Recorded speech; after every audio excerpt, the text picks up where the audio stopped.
भूतिया घर की कहानी। बहादुरगढ़ नाम के शहर में एक बेहद पुराना घर था।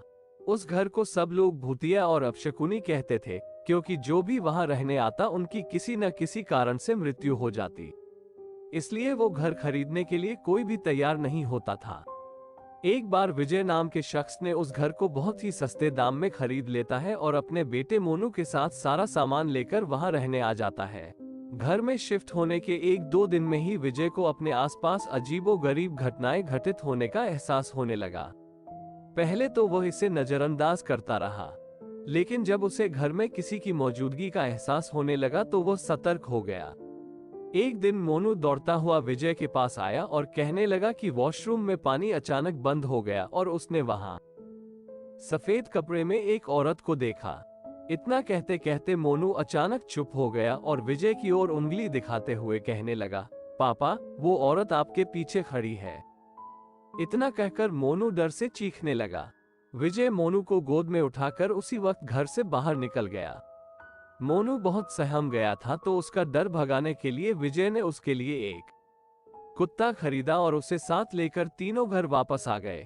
एक रात बहुत तेज बरसात में जब अचानक घर की बिजली चली गई, विजय ने घर से झांक कर देखा तो आसपास के सभी घरों में बिजली थी, सिवाय उनके घर के। तो उसे लगा कि जरूर पावर सप्लाई में कुछ गड़बड़ी हुई होगी।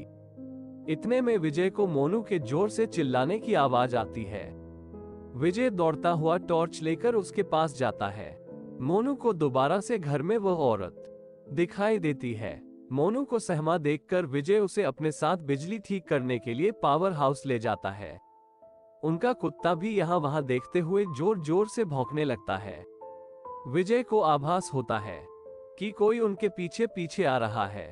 पावर हाउस का दरवाजा खोलते ही विजय को सामने एक लाश दिखाई देती है। लाश देखकर मोनू भी डर के मारे चिल्लाने लगता है।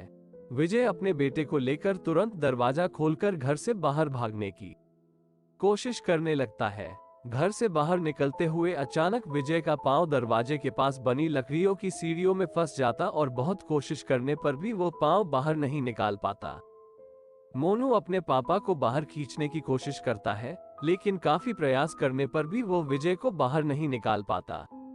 कोई उपाय न सूझने पर मोनू अपने कुत्ते को लेकर वापस घर के अंदर चला जाता है और दरवाजा खुद ब खुद बंद हो जाता है।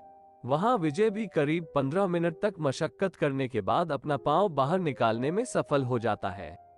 विजय दौड़ता हुआ घर के अंदर जाता है और चारों ओर मोनू की तलाश करता है, लेकिन उसे ना तो मोनू और ना ही कुत्ते का कुछ पता चल पाता है। बहुत ढूंढने पर भी जब दोनों नहीं मिलते तो विजय हार मान लेता है और उनके दोबारा मिलने की आस में वहीं रहने लगता है। कुछ दिन बाद विजय बिजली की लाइन को ठीक करने के लिए एक इलेक्ट्रिशियन को बुलाता है, लेकिन घर में दाखिल होने से पहले ही वो दरवाजे से ही उल्टे पैर भाग जाता है। विजय के पूछने पर वो कहता है कि आपके घर में एक औरत, एक बच्चा और एक कुत्ते का भूत दिखाई दे रहा है। इलेक्ट्रिशियन की बात सुनकर विजय उदास हो जाता है। उसे एहसास हो जाता है कि अब उसका बेटा कभी लौटकर नहीं आएगा, जिसके बाद विजय वो घर छोड़कर चला जाता है और कभी लौटकर नहीं आता। कहानी से सीख: किसी भी चीज पर अपना समय व धन निवेश करने से पहले जांच पड़ताल कर लेनी चाहिए।